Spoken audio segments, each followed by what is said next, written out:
Friends, मैं वहीदा और welcome to my channel Waheeda Bilimoria. Friends, आज हम रेशियो और प्रोपोर्शन की थर्ड एक्सरसाइज जो है 12.3 उसे देखने वाले हैं। इस एक्सरसाइज में हम देखेंगे कि यूनिटरी मेथड क्या चीज है और वो कैसे यूज की जाती है। बहुत सिंपल है फ्रेंड्स, अगर आप 2 सम करेंगे तो तीसरा सम अपने आप ही आपको आ जाएगा। तो चलिए शुरू करते हैं हमारा इंटरेस्टिंग वाला सफर एक्सरसाइज 12.3 का। Welcome dearest children. रेशियो और प्रोपोर्शन जो हमारा चैप्टर नंबर 12 है उसकी ये थर्ड एक्सरसाइज और लास्ट एक्सरसाइज है। तो फ्रेंड्स, इस एक्सरसाइज में हमने यूनिटरी मेथड को देखना है।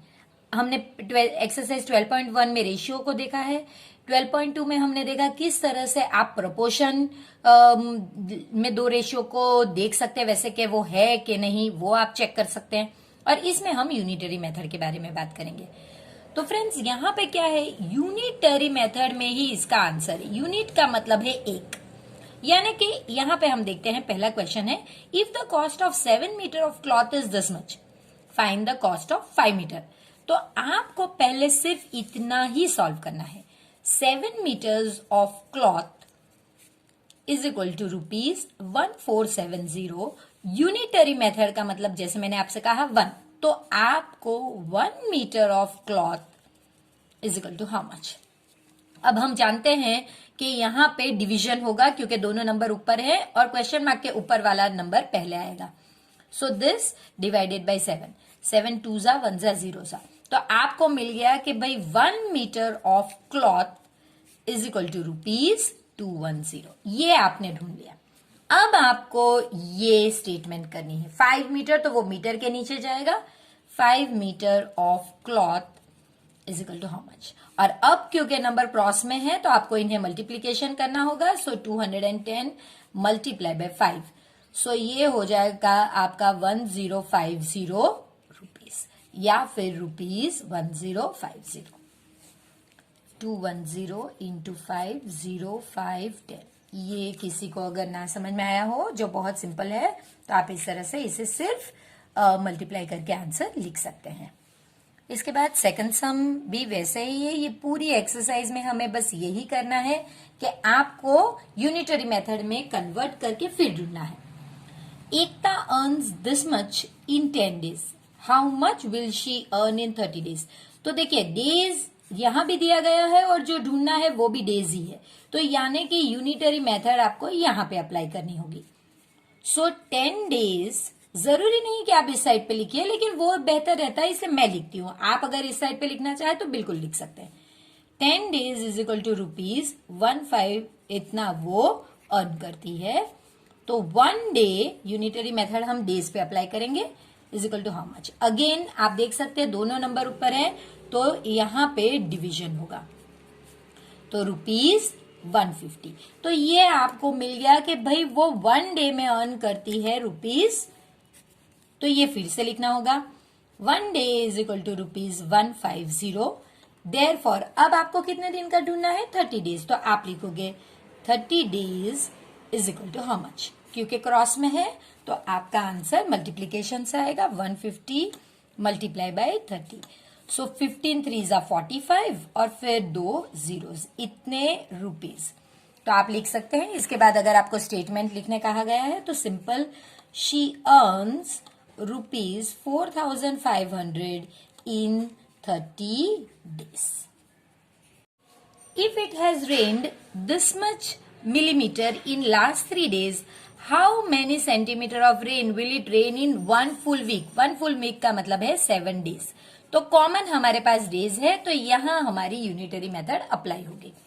सो 3 days is equal to 276 millimeters of rain. Therefore, 1 day is equal to how much? Division 276 divided by 3. 3 9s and 2s. So 92 millimeters of rain. यही अप्लाई करके आप आगे बढ़ोगे। ये वाला स्टेप फिर से लिखोगे, 1 day is equal to 92 millimeter. Therefore, अब हमें कितने दिन ढूंढना है, 1 week, यानी कि 7 days. 7 days is equal to how much? Multiplication 92 multiply by 7, सो ये हो गया आपका 92 into 7 14 1 28 sorry 63 and 64 so 644 millimetre, ये आपका आंसर आ गया। लेकिन फ्रेंड्स यहाँ पे हमें आंसर मिलीमीटर में नहीं कहा गया है, हमें कहा गया है सेंटीमीटर में कन्वर्ट करना है।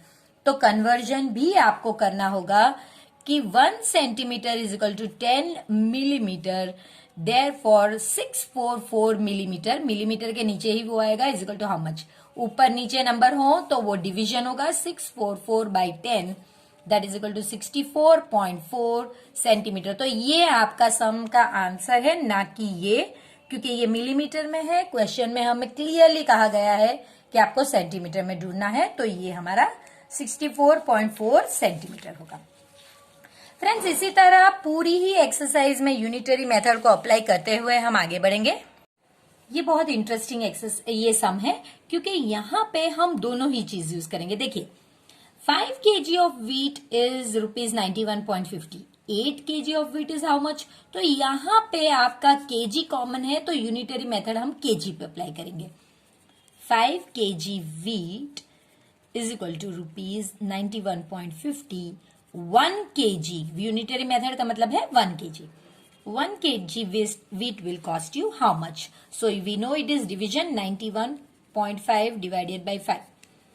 5 2s are 90, 5 2 1s are 4 will be remaining. So 41 तो 8 आ जाएगा आपका, अब यहाँ पे 1 तो 0.30, सो आपका आंसर होगा 18.30 रुपीज। ये आपका 1 kg व्हीट का आंसर है। अगर जिन फ्रेंड को इस तरह से डिवीजन करना ना आता हो तो वो डिवीजन इस तरह भी कर सकते हैं, 91.505, 5 1s 5, 4 और ये 1 नीचे आया तो 5 8s 41। अब 5 को नीचे लाने से पहले पॉइंट है, तो हमें पॉइंट यहाँ पे रखना होगा, पॉइंट को नीचे नहीं कैरी कर ला सकते, और 5 को नीचे लेकर आइए। सो 3, सो 15, और जो 0 बचता है उसके लिए तो 0। सो ये आपका आंसर हो गया। तो हमें मिल गया कि भाई जो 1 kg व्हीट है वो 18.30 रुपीज, वही लिखिए 1 kg of wheat is equal to rupees 18.30। Therefore अब आप इसका ढूंढ लीजिए, 8 kg of wheat is equal to how much, cross में है तो 18 यहां पे आप लिखिए बिल्कुल 18.30 multiply by 8, multiply by 8, so 0 24 point आ गया। तो अब आप यहाँ पे पहले करोगे 64 and 2 66 और 8 and 14, तो आपका आंसर होगा ₹146.40। ये सिंबल अब नहीं यूज करते हैं, तो 146.40 आप इस तरह भी लिख सकते हैं। तो ये हो गया हमारा पहला आंसर, जो बहुत इजी था क्योंकि हमने यूनिटरी मेथड केजी में अप्लाई किया। अब ये कॉमन स्टेटमेंट है, और यहां पे आपको देखिए 5 kg और व्हीट का कॉस्ट इतना है, तो इतने रुपए में कितना आएगा। तो देखिए अब ये दो चीज कॉमन हो गई, तो यूनिटरी मेथड अब रुपीज पे लगेगा। तो चलिए वैसे ही करते हैं जैसे हमने आगे किया है। ये वाली स्टेटमेंट हम पहले लिखेंगे, 5 kg wheat is equal to rupees 91.50. Therefore, ₹1 is equal to how much? तो आपको सिर्फ 5, देखिए क्वेश्चन मार्क के ऊपर वाला पहले आएगा, इसका आंसर होगा 5 डिवाइडेड बाय 91.50, ना कि 91.50 डिवाइडेड बाय 5। इसे अभी आप कुछ मत कीजिए वरना आप गलत कर लोगे, इस तरह का होगा ये, तो आप इसे ऐसे ही रहने दीजिए। अब यही चीज आप लिख लीजिए, 1 rupee is equal to 5/9 91.50 kg wheat, therefore ₹183 is equal to how much. तो अब आप क्रॉस में मल्टीप्लाई करोगे, 183 मल्टीप्लाई बाय 5/91.50। अब आप जानते हैं कि अगर यहाँ के 2 डेसिमल प्लेसेस है तो इसका मतलब ये होता है फ्रेंड्स, देखिए आप इसका मतलब ऐसा होता है 183 इंटू 5 डिवाइडेड बाई 9150 अपॉन 100। ये थर्ड प्लेस का 100 यहां पे जाएगा, तो ये हो गया 183 इंटू 5 इंटू 100 अपॉन 9150। अब आप कीजिए 5, ये तो 0 कैंसिल हो गया, 5 1 जा 5 1 जा 5, 8 जा और 3 जा। देखिए 183 ये कैंसिल हो गया, तो बच गए कितना, सिर्फ 10। तो हमारा आंसर है 10 केजी, क्योंकि यूनिट क्वेश्चन मार्क केजी के नीचे था, तो 10 केजी वीट। तो फ्रेंड्स इसमें ये बहुत इंटरेस्टिंग है, इसमें एक ही चीज का ध्यान रखें कि जो यूनिट कॉमन है उसको आपको 1 में करना है, और दूसरी चीज के इस तरह का कॉम्प्लेक्स अगर कैलकुलेशन है तो इसे यूं ही छोड़ दीजिए, वो आगे जाके कैंसिल हो जाएगा। इंपॉर्टेंट चीज ये है फ्रेंड्स कि आप ध्यान रखें कि जो क्वेश्चन मार्क है उसके ऊपर का क्वांटिटी पहले आता है और ये वाला नीचे आएगा। अगर आपने भूल कर दी 9150 को यहां लेकर 5 यहां पे लिख दिया तो फिर वो गलत आंसर देगा। The temperature dropped 15 degrees Celsius in last 30 days. If the rate of the temperature drop remains same, how many degree will the temperature drop in next 10 days? तो देखिए डेज और डेज यानी यूनिटरी मेथड इस पे apply करनी होगी। So 30 days is equal to 15 degree Celsius. So 1 day is equal to how much, question mark के ऊपर वाला पहले आएगा डिवाइडेड बाय 30, 1 जा 2 जा, बस आप कुछ ना करें, इसे 1 इस तरह से रख दें डिग्री सेंटीग्रेड, और यही चीज आगे लेके चले। 1 day is equal to half degree centigrade, so 10 days is equal to how much, simple इसे मल्टीप्लाई करना है। सो 10 मल्टीप्लाई बाय हाफ, 5 1 जा 5 2 जा, सॉरी 2 1 जा 2 5 जा, सो 5 डिग्री सेंटीग्रेड। कितना सिंपल है सम, आप हाफ करके छोड़ दीजिए, ये आप जैसे मल्टीप्लाई करोगे वो नीचे ही चला जाएगा, वो एक्चुअली में 2 से आप डिवाइड ही कर पाओगे। अगर आप इसे डेसिमल में कन्वर्ट करोगे तो फिर ये ज्यादा टाइम लेगा। ये सम ऐसे होते हैं कि भाई आपको 1 या ज्यादा ज्यादा 2 मिनट्स में कंप्लीट हो ही जाते हैं, तो इसकी ट्रिक यही होती है फ्रेंड्स। 6th वन में आपसे कहा गया है कि Reena page this much rupees. मैं हमेशा दिस मच इसलिए कहती हूं कि नंबर बड़ा पढ़ने पे वो हमें कॉम्प्लेक्स लगता है, तो आप एक नंबर कोई भी सोच लीजिए और उसी के this much rupees as rent for 3 months, यानी इतना भर रही वो 3 महीने के लिए, तो वो कितना भरेगी पूरे साल के लिए। इतना सिंपल सम है फ्रेंड्स, पूरा साल यानी कि आपको लेना होगा 12 मंथ्स। तो देखिए मंथ्स यहाँ पे और यहाँ पे, तो ये हमारा यूनिटरी क्वांटिटी होगा। So 3 months is equal to ₹7500, 12 months is equal to how much.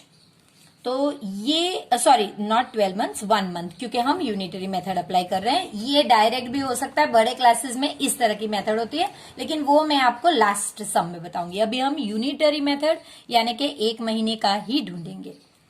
तो आपको डिवाइड करना होगा, ये नंबर पहले आएगा क्योंकि क्वेश्चन मार्क के ऊपर है। सो 7500 डिवाइडेड बाई 3, 3 1 जा, 3 2 जा 6, 3 5 जा और 00।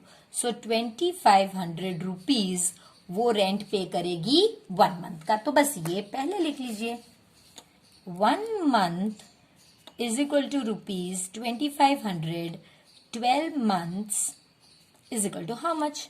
तो आपको मल्टीप्लाई ही करना है क्योंकि क्रॉस में नंबर है।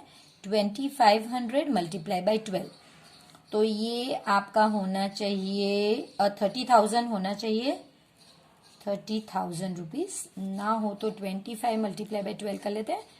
12 5 2 5 जा 10, 5 और 2, सो 2003, 30,000 बराबर है और फिर ये 2 जीरोस, तो 30,000 वो पे करेगी 12 मंथ्स के लिए, यानी कि एक पूरे साल के लिए।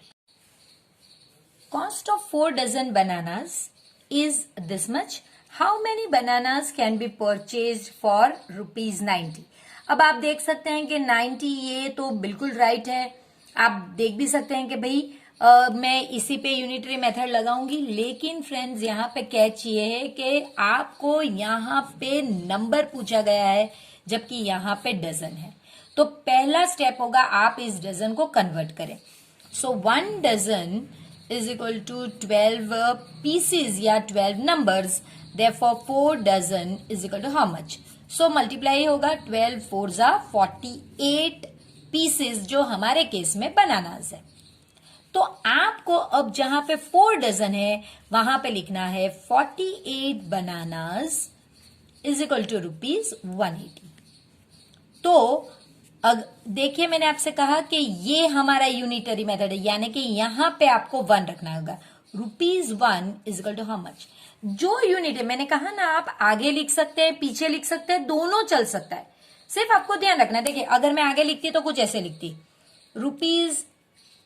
this is equal to 48 bananas, so ₹1 is equal to how much? वही चीज करती ना फ्रेंड्स, तो वही करना है। आपको क्वेश्चन मार्क के ऊपर वाला नंबर पहले आएगा, डिवाइडेड बाय ये आएगा। जितना हो सके उतना ही कैंसिल कीजिए, ज्यादा कैंसिल करने की जरूरत नहीं, वो वैसे भी कट हो जाएगा। सो 6 8 जा 630, बस अब कुछ मत कीजिए। सो ये आपका 8/30 बनानास, ये ₹1 में हमें इतने मिलेंगे। फ्रेंड्स ये अगर इस तरह का नंबर आता है तो बिल्कुल मत घबराइए, ये वैसे आए तो भी ठीक ही है। ₹1 इज इक्वल टू, अब आगे पीछे सिर्फ उलट सुलट करके लिख रहे हैं, कोई फर्क नहीं पड़ रहा है। 8/30 बनानास, तो हमें ₹90, तो वो इसके नीचे आएगा। ₹90 में कितने बनानास? क्रॉस में है तो मल्टीप्लाई, 90 मल्टीप्लाई बाई 8/30, 30 1 जा 33 जा। सो देखिए 3 4 जा 3 8 जा 24 बनानास। यही सम फ्रेंड्स आप पूरा करके भी कर सकते थे, जैसे कि मैं आपको एक और बताती हूं, आप ऐसे भी कर सकते थे। ₹180 is equal to 4 dozen bananas, so ₹1 is equal to how much? तो वही होता 4/180, 2 2 जा 290, 2 1 जा एंड 45, तो 1/45 डजन। देखिए यहां पे डजन है बनानास। अब वही चीज आगे बढ़ाते हैं, ₹1 is equal to 1/45 bananas, so ₹90 is equal to how much? तो आप ले ले, सॉरी यहाँ पे डजन नहीं लिखा मैंने, डजन लिखना जरूरी है क्योंकि वो डजन में आंसर था। तो ये हो गया आपका 90 मल्टीप्लाई बाय 1/45, 1 जा एंड 2 जा, so that is equal to 2। लेकिन यहां पे आंसर आता डजन बनानास। अब आप कन्वर्ट कर सकते हैं, उस सम में हमने पहले कन्वर्ट किया था, इस सम में हम बाद में कन्वर्ट कर रहे हैं। 1 dozen is equal to 12 bananas, 2 dozen is equal to how much? Cross में है तो 12 into 2 that is equal to 24 bananas.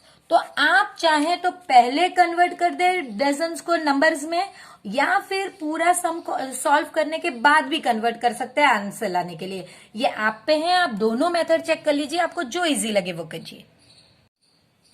The weight of 72 books is 9 kg। What is the weight of 40 such books? तो books common है तो इस पे apply करना होगा। So 72 books is equal to 9 kg।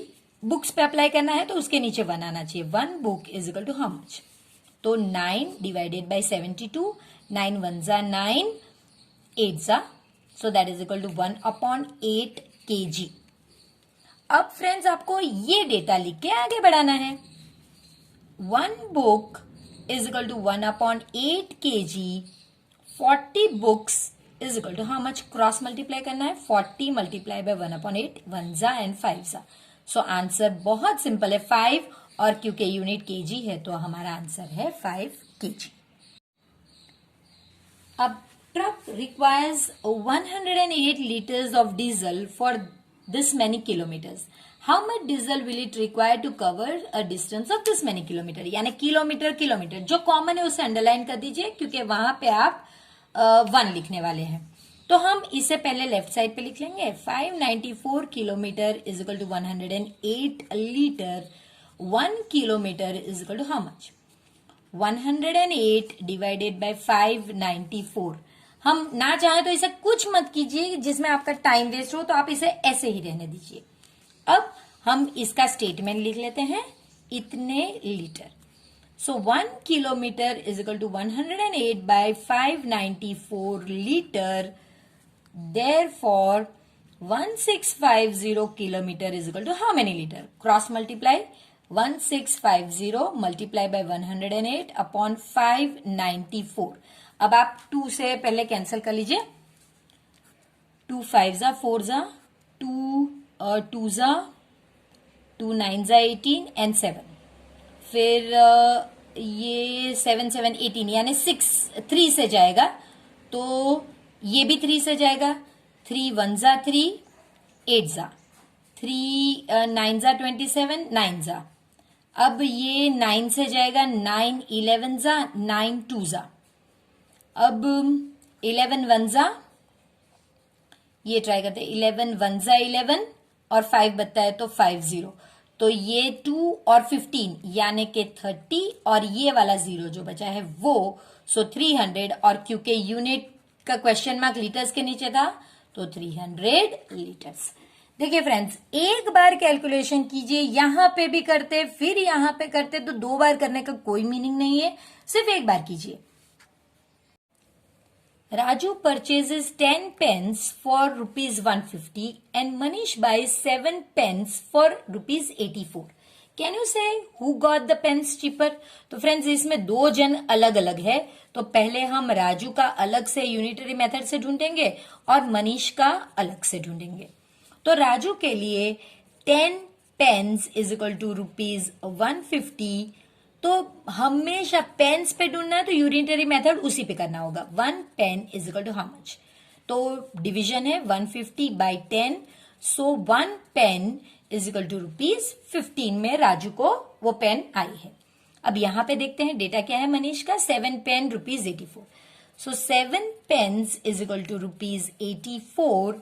So 1 pen is equal to how much? Again division ही होगा, ये पहले नंबर आएगा डिवाइडेड बाय 7 7 1 जा और यहां पे 2 जा।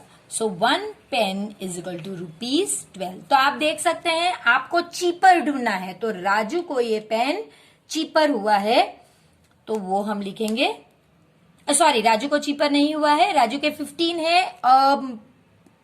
मनीष के 12 है, तो मनीष को पेन चीपर हुआ है तो हम लिखेंगे Manish got the pen cheaper.